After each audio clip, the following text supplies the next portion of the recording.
Kadang-kadang kita terbayang-bayang oleh ketakutan kita sendiri. Dulu waktu kita mau ambil Freeport kembali, mayoritas informasi yang saya terima memang semuanya menakutkan. Menakutkan semuanya. Nanti Papua akan goncang, Papua akan lepas, Amerika akan marah. Sampai 3 tahun kita kerja ini. Dan menterinya maju mundur, maju saya gitu kan. Jangan maju mundur, maju.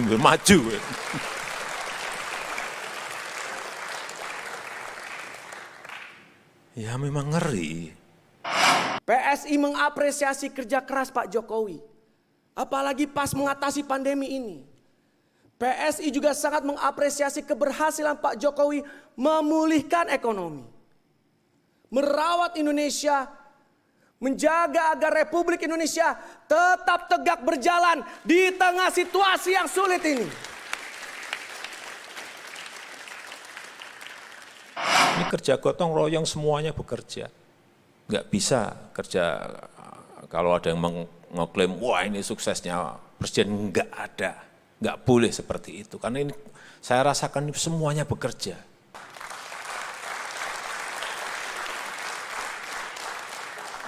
Dari yang level atas sampai di puskesmas, semuanya bekerja keras, betul-betul mati-matian. Kemajuan kita akan terancam jika kelak orang yang menggantikan Pak Jokowi adalah sosok yang punya rekam jejak menggunakan isu SARA dan menghalalkan segala cara untuk menang dalam pilkada. Indonesia akan suram jika yang terpilih kelak adalah seorang pembohong dan juga yang pernah dipecat oleh Pak Jokowi karena tidak becus bekerja.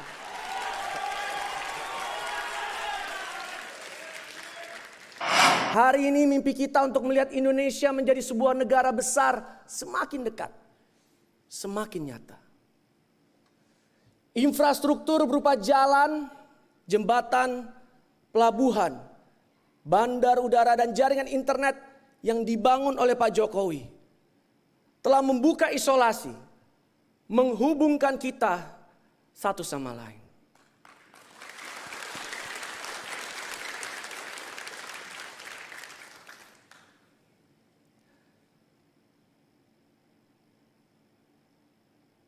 Sekarang jarak sudah tidak ada. Kita semakin dekat. Kita semakin mudah bekerja sama dan semakin bersatu sebagai sebuah bangsa. Dan manfaat ekonominya akan terasa 5, 10, 20 tahun mendatang. Dan yang paling merasakan manfaatnya adalah anak-anak muda. Bapak Presiden yang saya muliakan dan saya hormati, tidak ada kebanggaan yang lebih besar daripada melihat bagaimana Indonesia, bagaimana Pak Jokowi semakin dihormati di panggung-panggung internasional.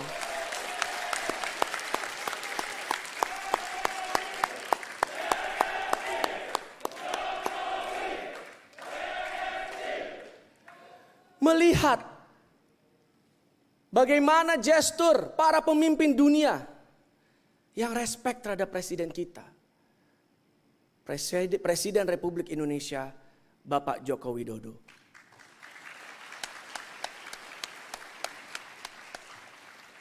Sis and bro, bagaimana kita bisa pesimis kalau faktanya ekonomi kita semakin kuat? Kita punya demokrasi, kita punya kemajuan ekonomi. Itu akan menjadi modal kuat kita untuk terus maju. PSI mengapresiasi kerja keras Pak Jokowi. Apalagi pas mengatasi pandemi ini. PSI juga sangat mengapresiasi keberhasilan Pak Jokowi memulihkan ekonomi. Merawat Indonesia, menjaga agar Republik Indonesia tetap tegak berjalan di tengah situasi yang sulit ini.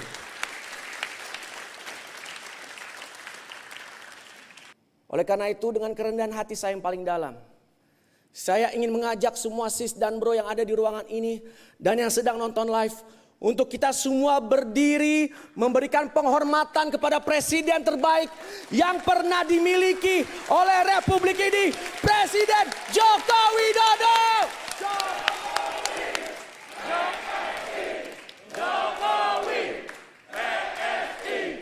Jokowi, PSI, Jokowi. Tepuk tangan bro Dasis, tepuk tangan, terima kasih. Generasi optimis ini akan terancam oleh bahaya laten bernama intoleransi. Kemajuan kita akan terancam jika kelak orang yang menggantikan Pak Jokowi adalah sosok yang punya rekam jejak menggunakan isu SARA dan menghalalkan segala cara untuk menang dalam pilkada. Indonesia akan suram jika yang terpilih kelak adalah seorang pembohong dan juga yang pernah dipecat oleh Pak Jokowi karena tidak becus bekerja.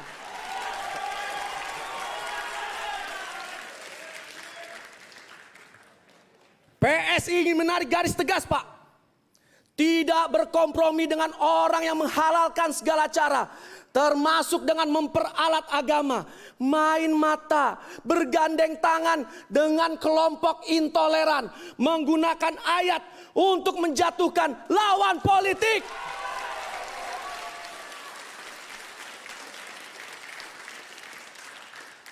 Kami melihat sosok Bapak ini betul-betul seorang pemimpin yang melayani masyarakat. Pak Jokowi berani mengambil keputusan-keputusan yang penting. Itulah keberanian yang selama ini langka. Pemimpin yang tegas, berani mengambil tanggung jawab, mengambil kebijakan yang mungkin manfaatnya tidak langsung terasa. Mungkin ia akan baru bisa dirasakan entah itu 5 tahun, 10, atau bahkan 20 tahun mendatang. Di tangan Pak Jokowi, Indonesia mengalami kemajuan pesat dalam bidang kesejahteraan.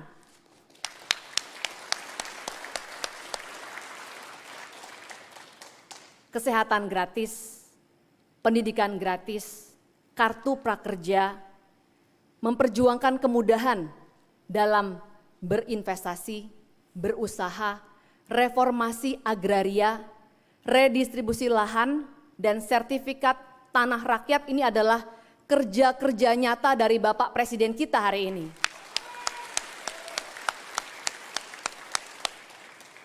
Dan itu semua akan dikenang dan dicatat bahwa Presiden Joko Widodo adalah presiden yang meletakkan dasar terpenting bagi kemajuan dan kesejahteraan Indonesia.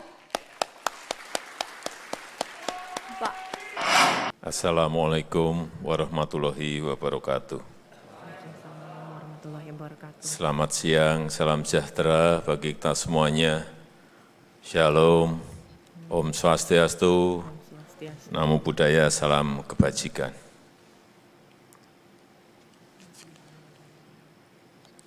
Yang saya hormati Menteri Sekretaris Negara yang hadir bersama saya, Pak Wakil Menteri Agraria dan Tata Ruang, yang saya hormati Wakil Ketua Dewan Pembina PSI, Sis Grace Natali,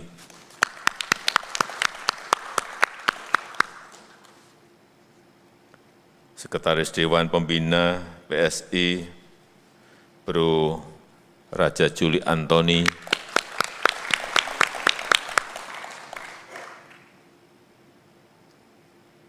yang saya hormati Ketua Umum DPP PSI, Bro Giring Ganesa,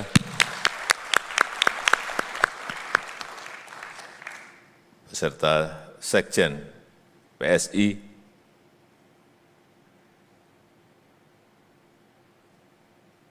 seluruh jajaran pengurus wilayah, pengurus daerah PSI, di seluruh tanah air Indonesia, anggota dan simpatisan PSI, hadirin undangan yang berbahagia. Saya jadi repot. Karena tadi yang disampaikan Bro Giring itu luar biasa.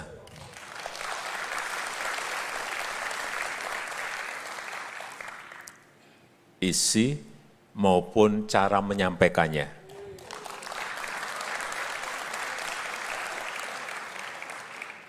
Masih kaget dengan Bro Giring muncul Sis Grace Natali. Lebih menyulitkan saya lagi. Ya tapi memang umur saya itu sudah 60. Yang di hadapan saya semuanya muda-muda semuanya. Jadi memang ada sebuah gap, ada sebuah jarak yang memang, ya memang harus kita akui. Kalau yang muda-muda itu cepat merespon perubahan, cepat beradaptasi terhadap perubahan. Apalagi sekarang ini kita pada situasi yang sangat sulit, situasi yang tidak mudah, situasi yang tidak gampang, baik global, dunia, negara lain maupun negara kita. Tidak mudah. Ketidakpastian karena pandemi, keraguan-raguan pemimpin-pemimpin negara karena pandemi, kompleksitas masalah yang dulunya tidak kita pikir muncul semuanya. Tiap hari bisa berubah kebijakan karena juga pandemi berubah-ubah. Mutasi dari ini ke ini, dari dulu yang awal ke delta, delta ke omikron, semua. Ini menyebabkan ketidakpastian global dan ketidakpastian di negara kita. Dulu kita hanya berpikir awal-awal menyelesaikan pandemi, menyelesaikan penyebaran COVID-nya. Ternyata meremen kemana-mana.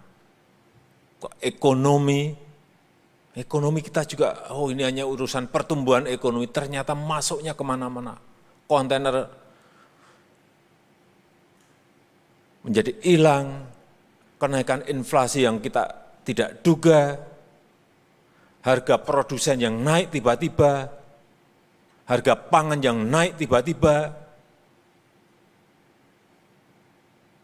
krisis pangan di beberapa negara, krisis energi di beberapa negara, itu tidak dihitung semuanya. Kita bicara di G20 semuanya, saling bertanya, saling menanyakan, dan semuanya kesulitan menjawab persoalan-persoalan yang ada. Jadi kalau banyak yang tanya ke kita, datang ke kita, ya memang karena kita sekarang ketua G20.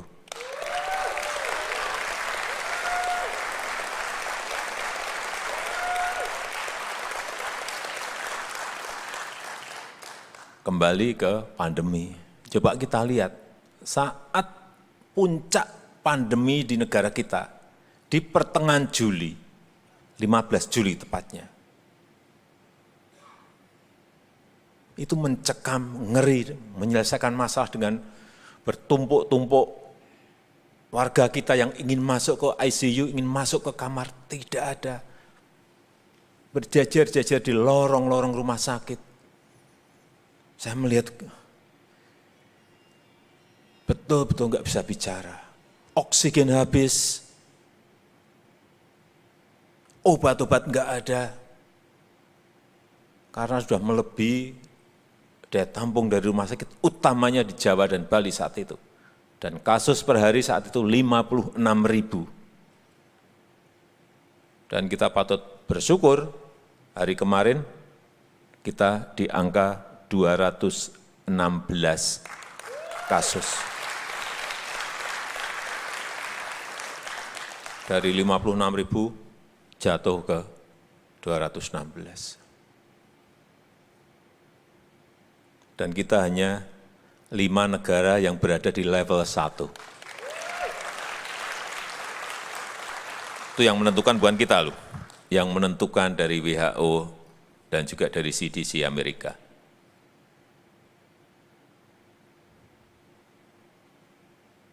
Banyak orang yang bertanya ke kita, apa kuncinya? Ya, banyak sekali. Ini tidak ini bukan kerja 1, 2, 3 orang. Ini kerja gotong royong semuanya bekerja.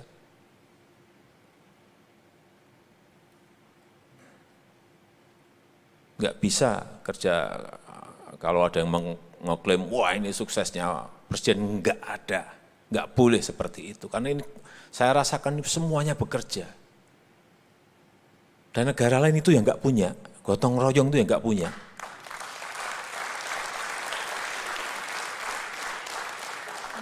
Dari yang level atas sampai di puskesmas, semuanya bekerja keras, betul-betul mati-matian.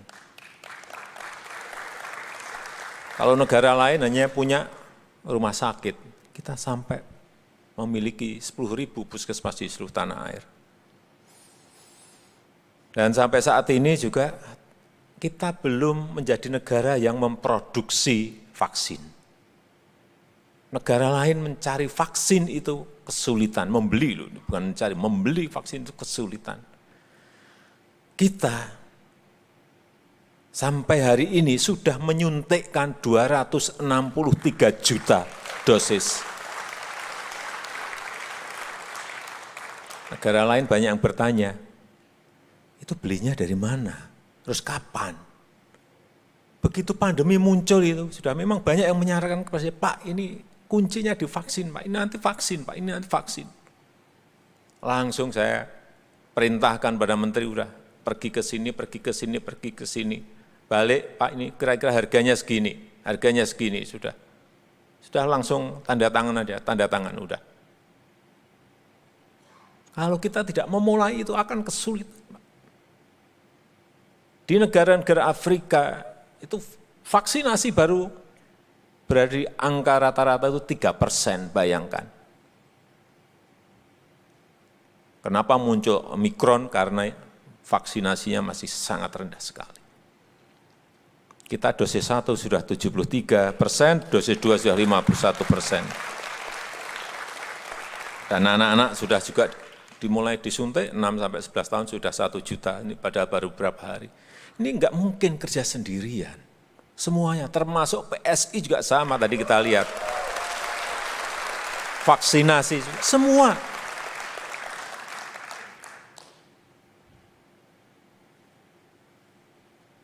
Jadi saya ingin kembali agak jauh ke tahun-tahun sebelum pandemi.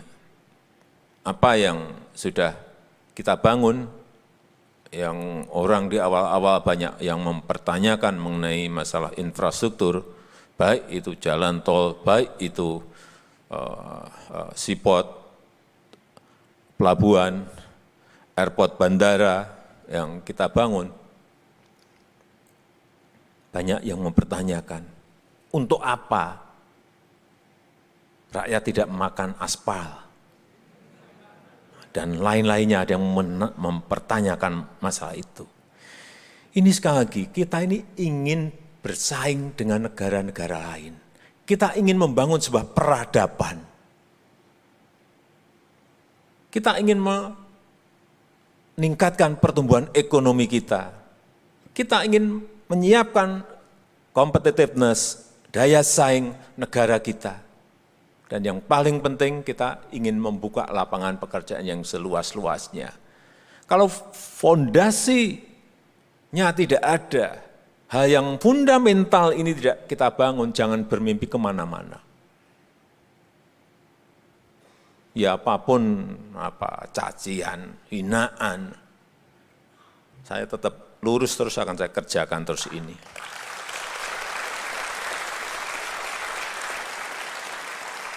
Seperti tadi disampaikan oleh Bro Giring, oleh Sis Grace Natali, ya ini tidak akan kita rasakan langsung sekarang.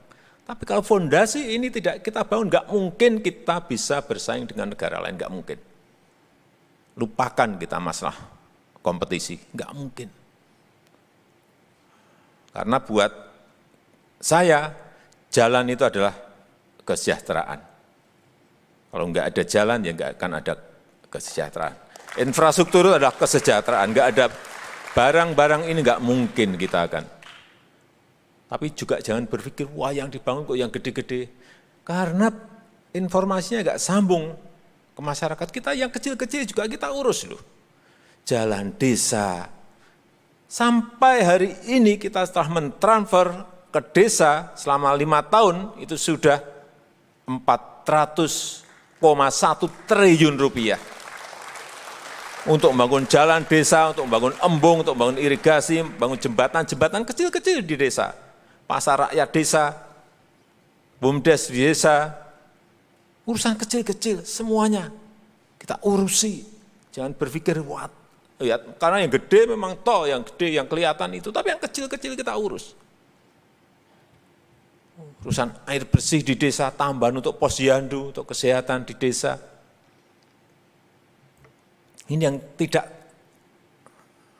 terpotret oleh masyarakat. Pada sebagai contoh aja jalan desa. Selama 5 tahun sudah berapa kilo yang kita bangun? 227.000 kilometer. Itu pun masih kecil. Ini menurut saya masih kecil, karena desa kita itu 74.900. Berarti ini per desa kan hanya berapa? Hanya 3 kilometer. Kecil ini. Karena desa kita ini 74.900. Embung. Kecil-kecil di desa-desa. 4.500 unit. 4.500 unit. Kalau dibagi 74.900 juga masih jumlahnya masih kecil sekali. Masih sangat kurang. Inilah nanti yang akan menopang ekonomi kita. Ekonomi utamanya ekonomi di desa. Jangan ada yang menyampaikan yang kecil-kecil. Yang kecil-kecil justru ini gede sekali. 400 triliun itu duit yang sangat gede sekali. Oleh sebab itu saya sangat menghargai apa yang telah dilakukan oleh PSI dalam mengawal anggaran APBD. Jangan nggak diurus, yang kecil-kecil diurus. 1 juta, 2 juta, 5 juta, 10 juta, urus. Apalagi yang sudah masuk ke miliar triliun, urus betul itu. Karena begitu ini salah sasaran, APBN, APBD, nggak akan jadi barang. Pengalaman saya sebagai wali kota, sebagai gubernur, dan sekarang, kalau uang APBD, APBN itu diecer-ecer, nggak akan jadi barang, udah percaya. Jadi pemimpin daerah itu harus berani menggiring anggaran, tentu saja dengan ngotot dengan DPRD-nya, agar anggaran itu fokus. Mau apa sih setahun 2 tahun ini? Oh, mau ngerampungin pasar, sudah konsentrasikan duit itu ke situ aja. Jangan semua dinas diberi. Akhirnya setahun habis, luluh. Apa yang sudah dibangun? Enggak jelas. Apa yang sudah dihasilkan? Enggak jelas. Karena memang diajar-ajar. Ini model seperti itu yang kekeliruan kita bertahun-tahun ya di situ sebetulnya. Tapi begitu konsentrasi, ya oke lah tidak 100%, tapi paling tidak 60-70% konsentrasi anggaran ke sana, ke satu arah, itu akan lebih gampang. Tahun ini menyelesaikan udah seluruh pasar harus dibangun bersih, pasarnya rapi. Tahun depan urusi semua, sekolah bangun semua. Urusan sekolah, tahun depannya lagi urusan jalan-jalan di kampung misalnya. Ngontrolnya lebih gampang, ngeceknya lebih mudah. Kenapa sih diajar-ajar sampai ribuan mata anggaran, sampai 40.000, 50.000 mata anggaran? Ya supaya ngontrolnya sulit. Itu aja jawabannya sebetulnya. Supaya ngontrolnya mudah, fokuskan, konsentrasikan ke 1, 2, 3 yang utama.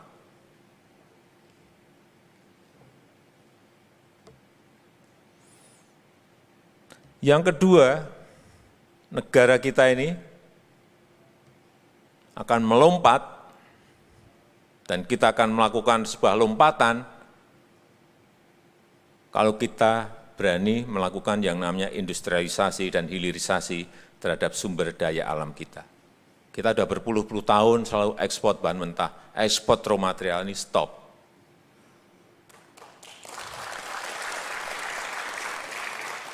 Nikel sudah stop. Ini tahun depan ini yang saya incar boksit stop. Boksit sudah, tembaga stop. Tembaga sudah, timah stop. Semua nilai tambah ada di dalam negeri.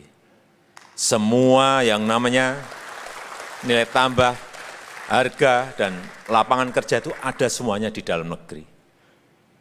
Tapi musuhnya memang negara-negara maju yang biasa barang itu kita kirim ke sana. Ngamuk semuanya. Ngamuk semuanya. Nikel kita sudah dibawa ke WTO. Udah. Nggak apa-apa, ya kita hadapi.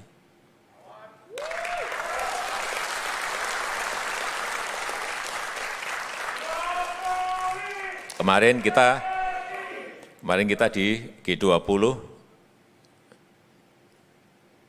16 negara udah kumpul untuk tanda tangan mengenai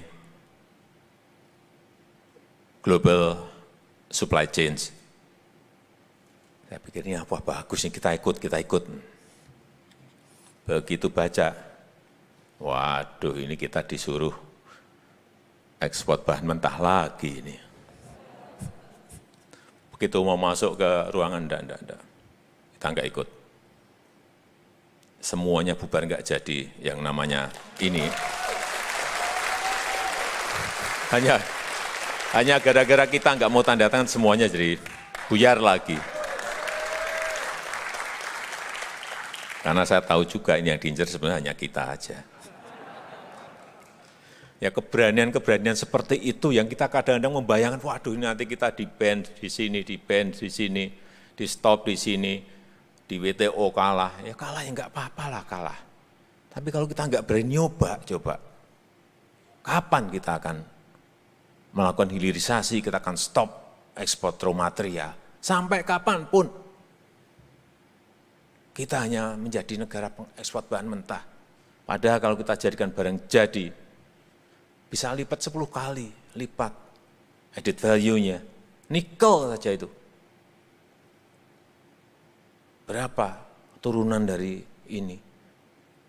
Digabung plus tembaga, bisa jadi lithium baterai, lithium ion, lithium untuk baterai untuk mobil listrik, sodium ion, banyak sekali yang bisa.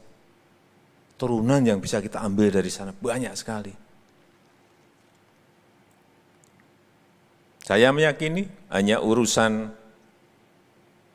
nikel saja sekarang ini yang dulu kita defisit dengan Tiongkok. Saya yakin karena nikel dalam 3 tahun ini ekspor kita melompat kurang lebih hampir 280 triliun. Melompatnya 280 triliun. Tahun depan mungkin kita sudah enggak defisit lagi dengan Tiongkok, kita justru surplus dengan Tiongkok.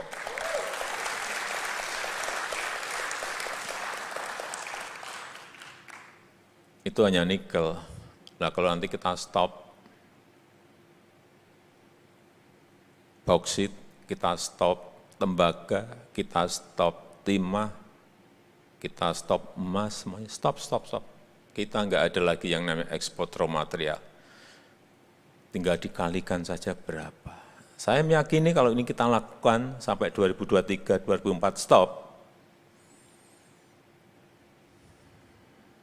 gross domestic product kita, GDP kita di tahun 2030 sudah naik 3 kali lipat.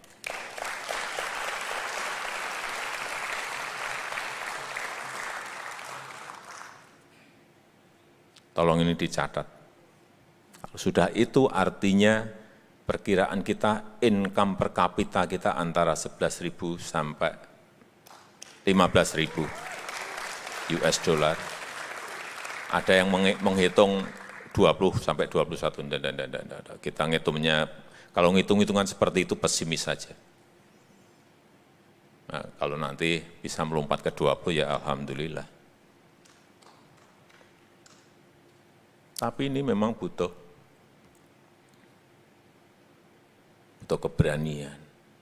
Kadang-kadang kita terbayang-bayang oleh ketakutan kita sendiri. Dulu waktu kita mau ambil Freeport kembali mayoritas, informasi yang saya terima memang semuanya menakutkan. Menakutkan semuanya. Nanti Papua akan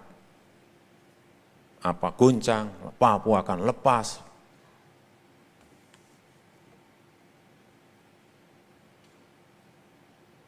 Amerika akan marah.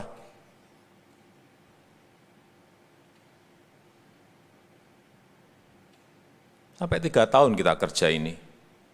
Dan menterinya maju mundur, maju saya gitu kan. Dan maju mundur, maju.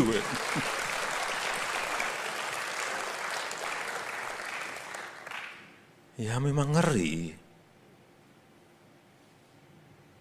Karena ini sudah 41 tahun Freeport itu. Ternyata ya nggak ada apa-apanya. Padahal kita beli juga nggak pakai uang. Kita pakai uangnya dia. Beli.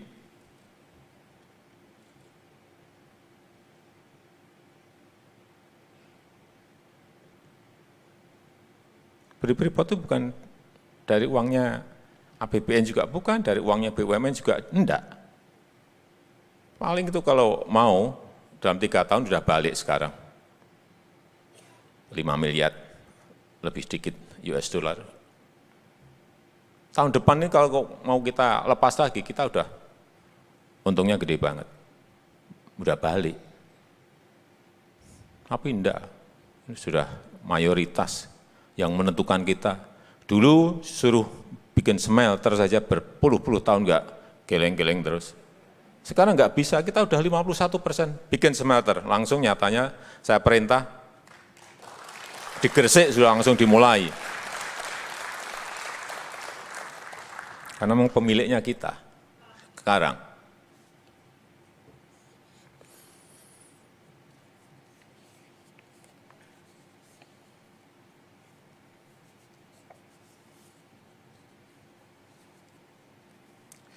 Sekarang saya ingin sedikit masuk ke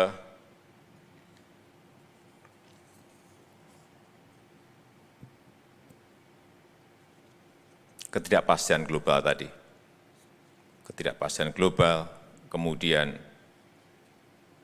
kompleksitas masalah yang tinggi, ini menyebabkan perubahan semuanya. Ekonomi, landscape ekonomi berubah, landscape politik juga berubah semuanya. Global berubah, nasional juga berubah, hati-hati. Dan hati-hati di 2024 nanti, pemilik suara, hitungan terakhir 52% itu adalah anak-anak muda. Pasarnya PSI.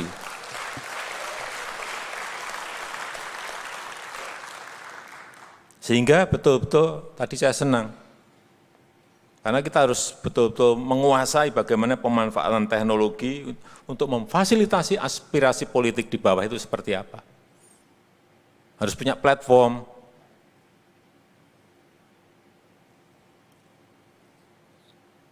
Bagaimana teknologi membantu partai politik dalam menjalankan peran agregasi kepentingan-kepentingan masyarakat. Platform lagi, seperti apa? Ini yang sampai sekarang saya belum lihat, yang secara masif bisa masuk platformnya ke masyarakat. Bagaimana pemanfaatan teknologi untuk membangun model organisasi baru. Organisasi yang berbasis pada platform dan aplikasi. Sini pinter semuanya saya.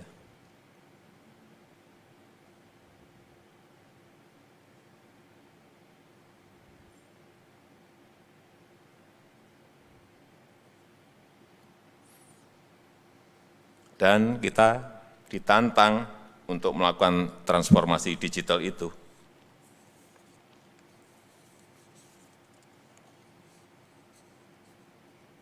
Saya melihat sebagai partai politik PSI memiliki peluang besar untuk berinovasi dalam ruang digital yang sekarang ini marak di mana-mana.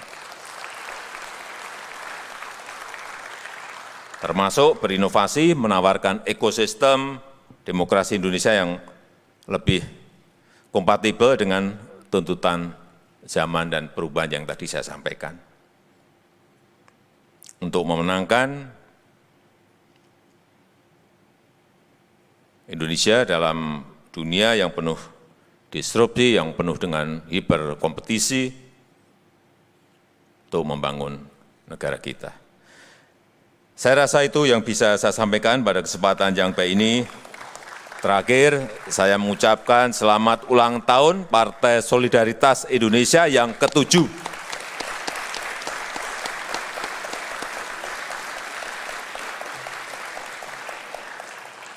Setelah melihat tadi, Sis Grace sama Bro Giring,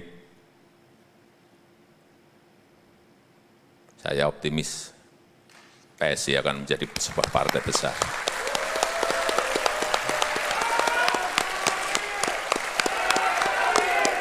Jokowi, PSI, Jokowi. Memiliki diferensiasi, memiliki pembeda, memiliki branding anak-anak muda, dan tadi kalau platform dan aplikasinya betul-betul bisa masuk ke bawah, sekali lagi, melompatnya akan sangat cepat sekali.